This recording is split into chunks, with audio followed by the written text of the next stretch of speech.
नमस्कार। आप देख रहे हैं ब्रेकिंग 24, जहां मिलती है दुनिया की सबसे बड़ी और सबसे ताज़ा खबर।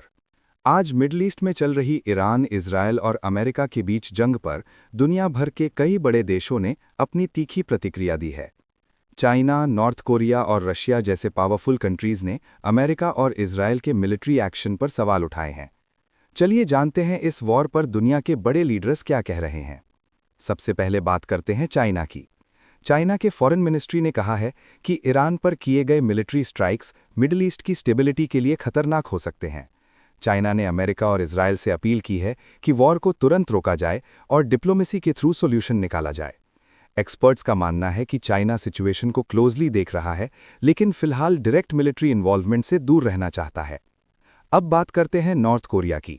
नॉर्थ कोरिया ने अमेरिका और इजरायल के हमले को इल्लीगल एग्रेशन बताया है।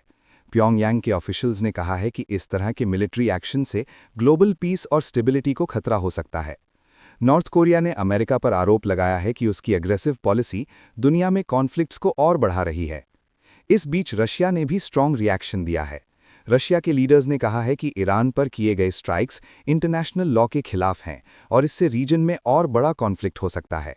रशिया ने भी सभी कंट्रीज से डायलॉग और पीस टॉक्स शुरू करने की अपील की है। इस वॉर को लेकर दुनिया के कई देश दो अलग कैंप्स में डिवाइड होते नजर आ रहे हैं। कुछ कंट्रीज अमेरिका और इजरायल के साथ खड़ी हैं, जबकि कुछ कंट्रीज वॉर के खिलाफ आवाज उठा रही हैं। एक्सपर्ट्स का कहना है कि अगर सिचुएशन ऐसे ही बढ़ती रही तो ये कॉन्फ्लिक्ट और भी बड़ा इंटरनेशनल क्राइसिस बन सकता है। फिलहाल मिडल ईस्ट की सिचुएशन हर घंटे बदल रही है और दुनिया की नज़र इसी कॉन्फ्लिक्ट पर टिकी हुई है। मैं मिलूंगा आपसे अगले अपडेट के साथ।